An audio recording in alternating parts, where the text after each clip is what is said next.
किसानों के आंदोलन को आज 8 महीने पूरे हो गए हैं।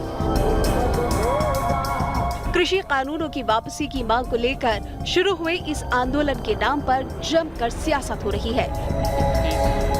एक तरफ सत्ता पक्ष किसानों के मुद्दे पर फूंक फूंक कर कदम रख रहा है, तो वहीं विपक्ष इसी मुद्दे की आड़ में प्रतीकों की सियासत पर उतर आया है।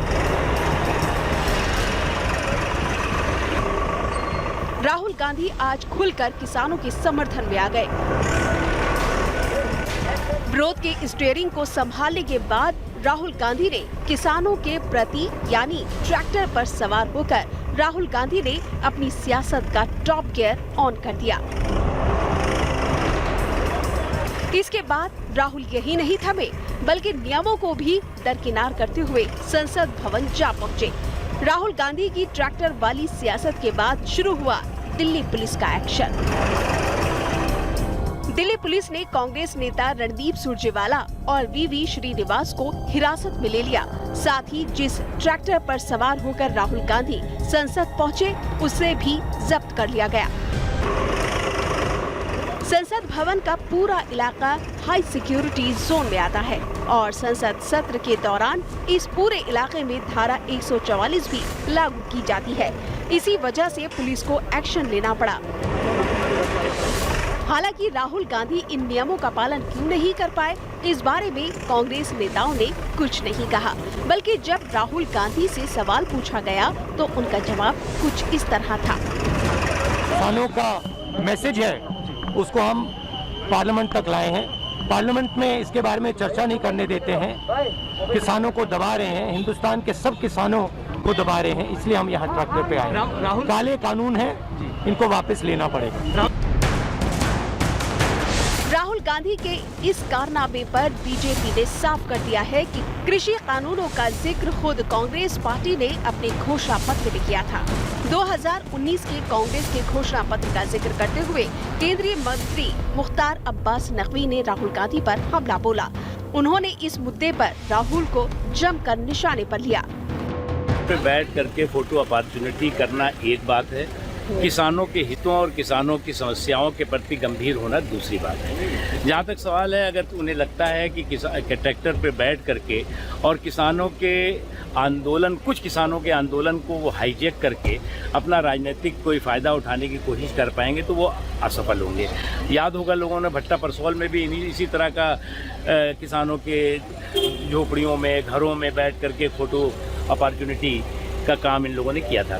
इसलिए जो है, मुझे नहीं लगता कि किसानों के कंधों पे बंदूक और क्रिमिनल कॉन्स्पिरेसी का संदूक लेकर के कुछ लोग देश को में आशंकाएं और अफवाहें फैला करके किसी तरह का राजनीतिक लाभ ले सकते। जाहिर है किसानों ने कभी ये सपने में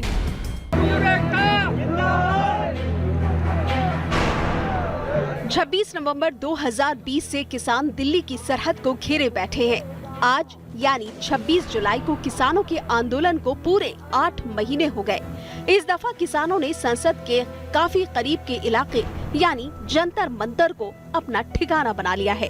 यहाँ पर किसानों ने अपनी संसद का आगाज बीते गुरुवार से कर रखा है। विरोध स्वरूप आज किसान संसद महिला किसानों ने मोर्चा संभाला। किसानों के समर्थन में अभिनेत्री गुल पनांग भी उतरी। गुल पनांग जंतर मंतर पहुंची। गुल पनांग ने किसान संसद के महिला सत्र में पहुंचकर उनकी आवाज को बुलंद किया।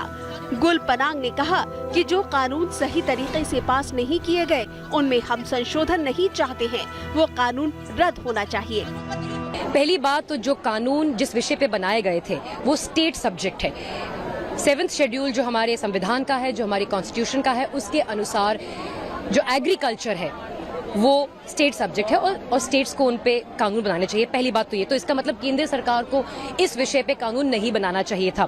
तो अगर कानूनों की फाउंडेशन ही खराब है, उसके बाद उनमें चेंज लाने की पॉइंट मतलब मैं समझ नहीं पा रही हूँ।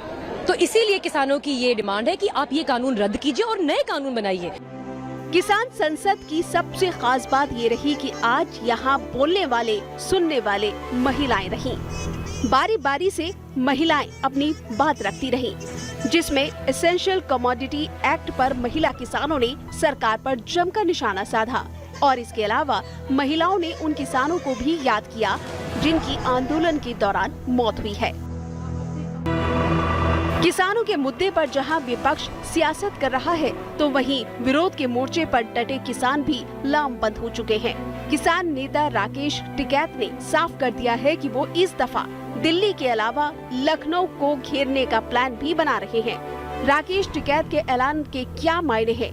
क्या राकेश टिकैत किसान आंदोलन के मुद्दे पर फिर से चुनाव लड़ने की तैयारी कर रहे हैं, या फिर उत्तर प्रदेश चुनाव में बीजेपी के खिलाफ अपने प्रत्याशियों को उतारने की तैयारी कर रहे हैं? इस सवाल का जवाब आने वाले कुछ महीनों में ही मिलेगा।